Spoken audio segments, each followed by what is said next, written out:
Boa tarde a todos.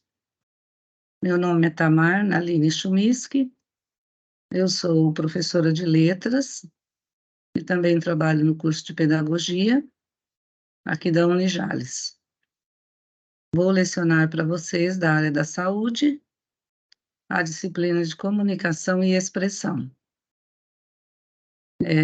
Hoje nós vamos começar com o seguinte assunto: fala, linguagem, língua e variação linguística. Eu vou compartilhar os slides com vocês. Só um instantinho.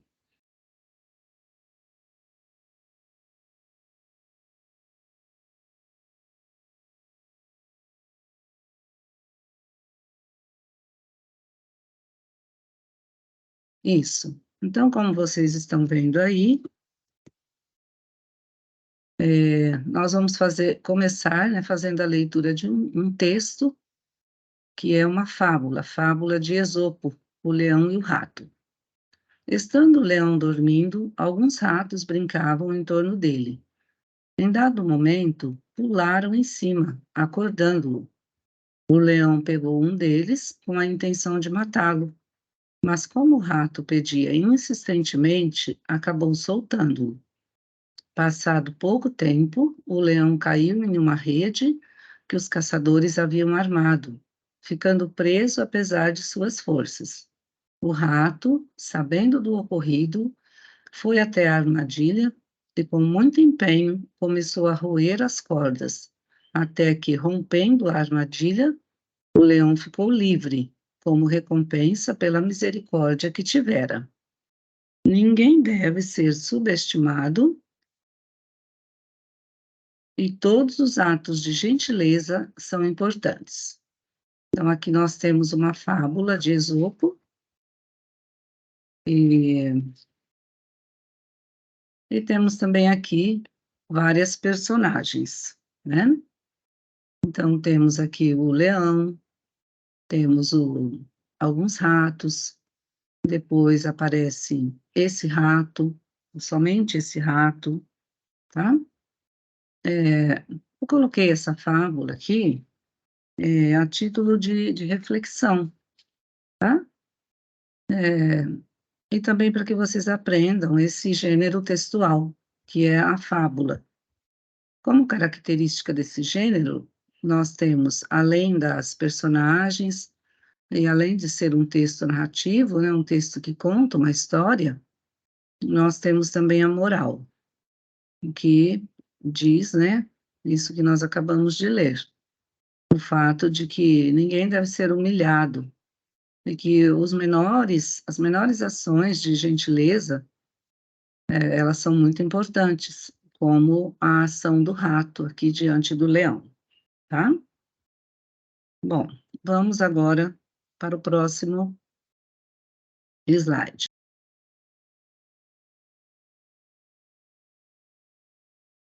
Nesse próximo slide, nós temos uma tirinha.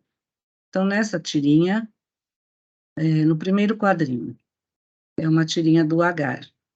O papagaio diz: Louro quer bolacha. Louro quer bolacha. Ele está pedindo bolacha para o Agar. Aqui vocês podem ver a cara do cachorro. Olha o que o cachorro diz. Grrr, tá?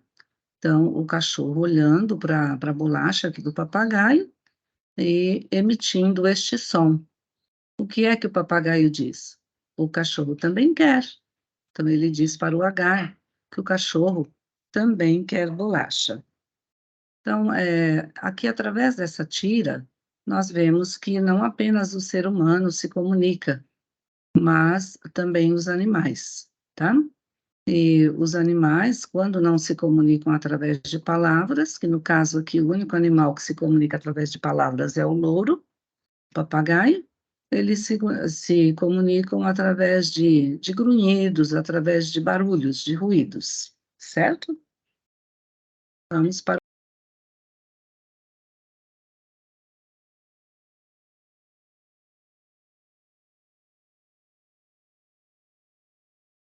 Bem, aqui nós temos aqui linguagem vamos falar um pouquinho sobre a linguagem, né? Socialização e enunciação. Nessa tirinha que nós acabamos de ver, nós observamos os recursos do cachorro e do papagaio para se comunicar. Quais são esses recursos?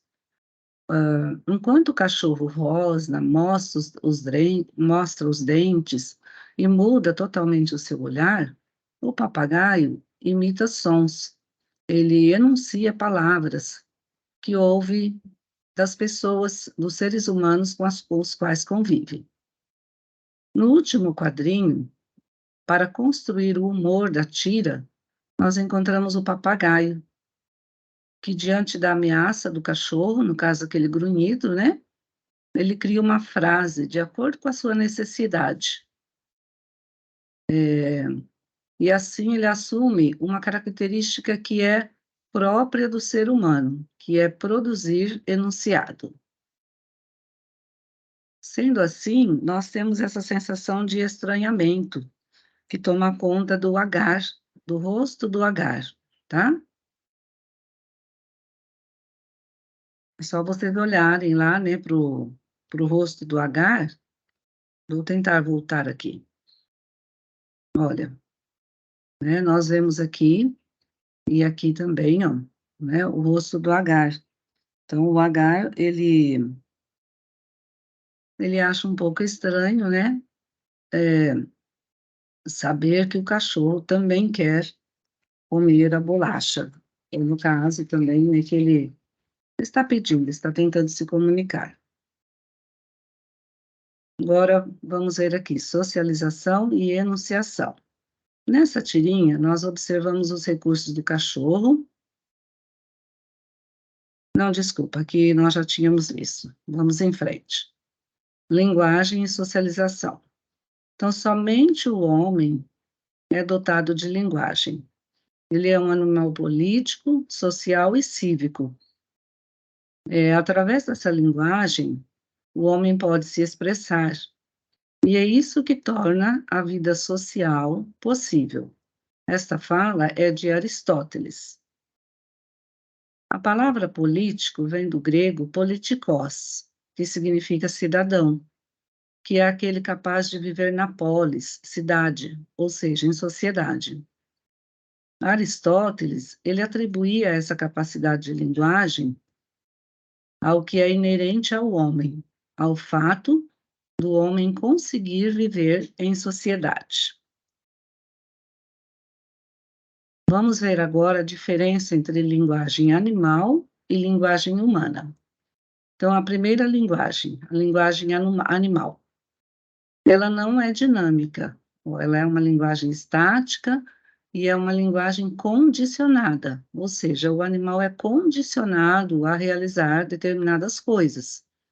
Também é uma linguagem não consciente. Já a linguagem humana é resultado do raciocínio do homem. A expressão dela é por meio das palavras, tá? É uma linguagem consciente e intencional, ou seja, o homem planeja o que vai falar.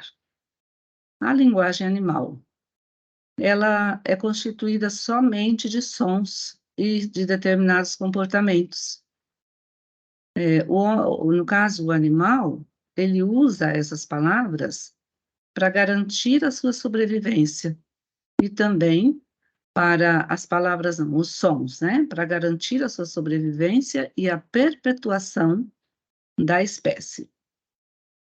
Agora, a linguagem humana. É um sistema organizado por sinais. Nesses sinais, nós temos o alfabeto, os sinais de trânsito, a língua brasileira de sinais, que é Libras, os códigos, os números, entre outros. Todos eles permitem a expressão ou a representação das ideias, dos desejos e dos sentimentos dos seres humanos. Também, esse código, né, ou esses sinais, possibilitam a leitura, tá? É através, então, no caso do alfabeto, que nós podemos fazer a leitura de todos os textos que são encontrados ao nosso redor. Também nós podemos nos podemos interagir com as pessoas que estão ao nosso redor, tá? E, consequentemente, acontece a socialização. Nós definimos também a linguagem humana como a capacidade própria do homem de aprender uma língua ou de fazer uso dessa língua. Linguagem verbal e não verbal.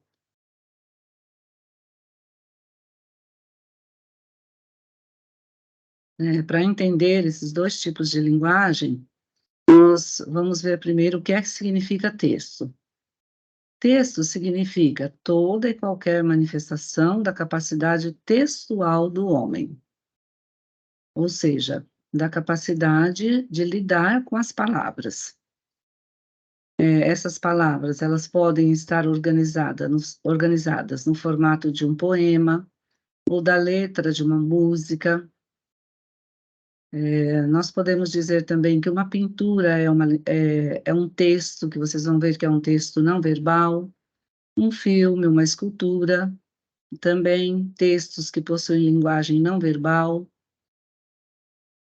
Então, texto, qualquer tipo de comunicação realizada através de um sistema de signos.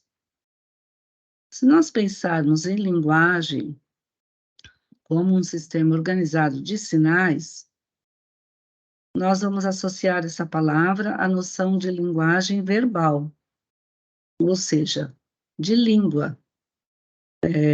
No caso, linguagem verbal, a linguagem, né, onde se usam as palavras, tá?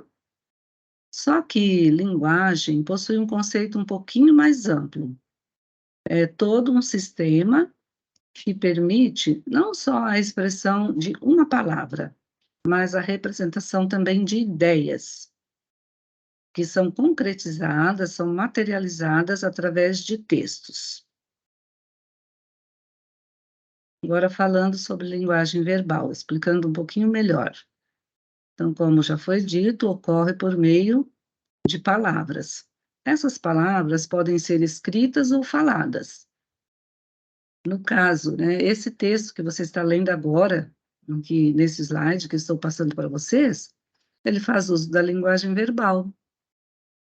Um professor que dá uma aula também faz uso da linguagem verbal para se comunicar com seus alunos. Essa linguagem verbal é a fala. Na linguagem não verbal, como ocorre a comunicação? Sem a utilização de palavras. É uma forma de comunicação que acontece através de signos visuais ou sonoros. Alguns exemplos: placas, sinalizações de trânsito, slogans, logotipos, cores, fotos, dentre outros. Alguns exemplos de sons: apitos, música e ruídos. Temos também a linguagem mista, que também é chamada de linguagem híbrida. Nessa linguagem nessa linguagem mista, tá? Aparecem os outros dois tipos de linguagem, a verbal e a não verbal. Alguns exemplos desse tipo de linguagem são os panfletos publicitários, no caso, propagandas, né? As charges e as histórias em quadrinhos. Vamos em frente. Agora vamos falar um pouquinho sobre língua e fala. Já comentamos sobre linguagem, então vamos reforçar. É uma ferramenta que usamos para quê? Para transmitir ideias, conceitos, sentimentos, emoções, ordem e qualquer mensagem que possua um significado dentro da sociedade. Como nós vemos ali na plaquinha ao lado, ó. O que é que a gente vê ali? A plaquinha pare, tá? Então, através dessa plaquinha, está sendo emitida uma ordem, tá? No caso ali, essa plaquinha é um sinal de trânsito. Uma curiosidade sobre essa placa, né, que simboliza um sinal de trânsito, é que nenhuma outra placa tem esse formato, ó, de 8 lados. Até porque, vista de costas, o motorista pode reconhecê-la como uma placa de pare, tá? Então, mesmo de costa, de frente ou de costa, qualquer motorista reconhece a placa de pare. Isso pode ser entendido como uma linguagem. Por quê? Porque foi estabelecido um código dentro da sociedade. Essa placa, ela tem o mesmo formato em vários países. Ou seja, mesmo que a pessoa não domine o idioma, nós podemos saber que é uma placa de pare, devido ao seu formato.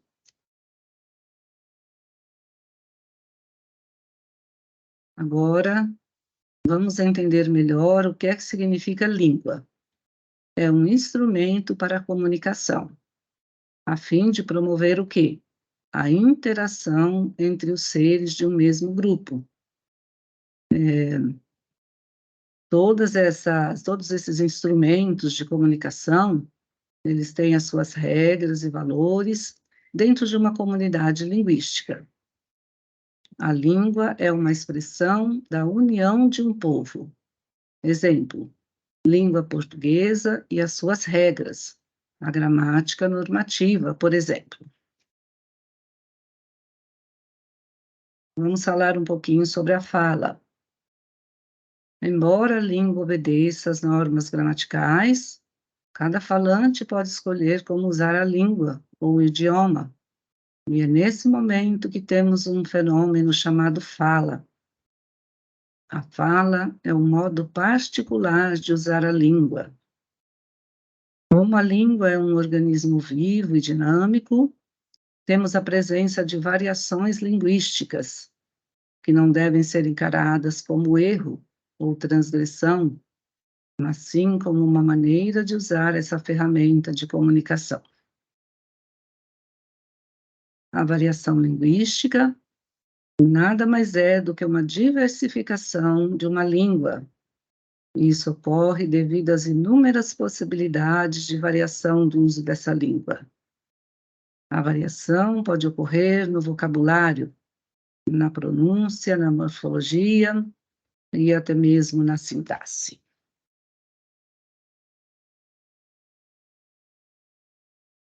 Essa variação pode ocorrer por vários fatores, como, por exemplo, o regional, o histórico ou mesmo social. É mesmo muito comum algumas frutas ou legumes terem nomes diferentes em regiões distintas do nosso país. Aipim, macaxeira, são nomes diferentes para o mesmo alimento. Agora, observe a tirinha de Maurício de Souza, como exemplo de variação linguística regional. Olha, Chico, Maria tinha uma dúzia de goiabas. Ela comeu às 10. Com o que Maria ficou? Uma baita barriga. A escrita no balão de fala de Chico Bento tem uma grafia que não obedece às normas gramaticais, pois o autor quer chamar atenção para um modo regional de fala. Observe que a professora, por ter um maior contato com a norma gramatical padrão, tem uma fala bem próxima da língua gramatical. O signo linguístico. Vamos ver sobre o signo. Um elemento representativo que possui duas partes indissociáveis, significante e significado. O significante é um elemento representativo que apresenta dois aspectos, o significativo e o significante. Significa signo, significativo. é o signo, a ideia transmitida pelo signo, a parte abstrata do signo, mais significante, é a parte sonora, a forma, a parte concreta do signo, suas letras e seus fonemas. Ao escutar a palavra cachorro, reconhecemos a sequência de sons que formam esta palavra. Estes signos se identificam com a lembrança deles que está em nossa memória. Esta lembrança constitui uma real imagem sonora, armazenada em nosso cérebro, que é o significante do signo.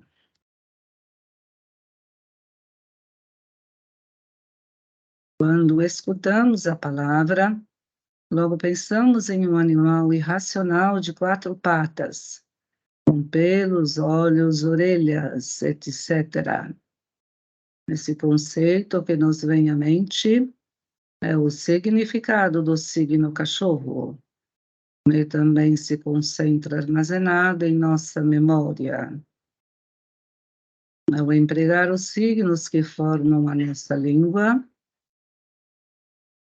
devemos obedecer às regras gramaticais convencionadas pela própria língua. Deste modo, é possível colocar o artigo indefinido diante do signo cachorro, formando a sequência um cachorro. O mesmo não seria possível se quiséssemos colocar o artigo uma diante do signo cachorro. A sequência uma cachorro contraria uma regra de concordância da língua portuguesa, o que faz com que essa sentença seja rejeitada. Os signos que constituem a língua obedecem a padrões determinados de organização. O conhecimento de uma língua engloba tanto a identificação de seus sinais, como também o uso adequado de suas regras combinatórias. Linguagem verbal. Sistema composto de signos linguísticos. Língua. Código verbal de uma determinada comunidade. Fala individual do código verbal. Vamos agora à projeção do vídeo, signo linguístico, escrito por Marcos Banho. Então, aqui, olha, disponível em YouTube.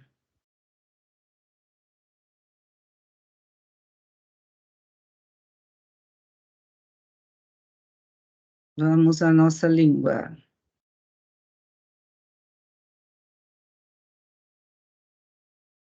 Então, vamos lá.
Bem, então como vocês viram aí, vocês acabaram de assistir esse vídeo, né, sobre preconceito linguístico ou variação linguística. Isso equivale a dizer que nós não devemos ter preconceito linguístico. Então, seja qual for a maneira de falar das pessoas nas mais diferentes regiões do país, né, como vocês viram ali alguns exemplos relacionados a menino, que pode também ser chamado de guri, mandioca, que pode ser aipim, macaxeira, tá? Se vier alguma pessoa, algum jovem, né, como vocês, de uma outra região do país, como por exemplo, lá do Nordeste, então, assim, exemplificando, vem alguém dessa região estudar juntamente com vocês, na sala de vocês, e começa a falar usando palavras diferentes, ou também um sotaque diferente. Isto não significa que essa pessoa esteja falando errado, tá? Ela simplesmente está usando o vocabulário, ali da sua região, da cidade onde a pessoa nasceu. O nosso falar também vai ser estranho para essa pessoa que morava em outra região, tá? Da mesma maneira que nós, queremos que a nossa fala seja respeitada, né, que a nosso modo de expressar seja respeitado, essa pessoa também quer que vocês respeitem a sua maneira de se expressar, tá? Então, esses são alguns tipos de variação linguística. Nós temos também as gírias, que também são variações linguísticas e também devem ser respeitadas. A gente costuma dizer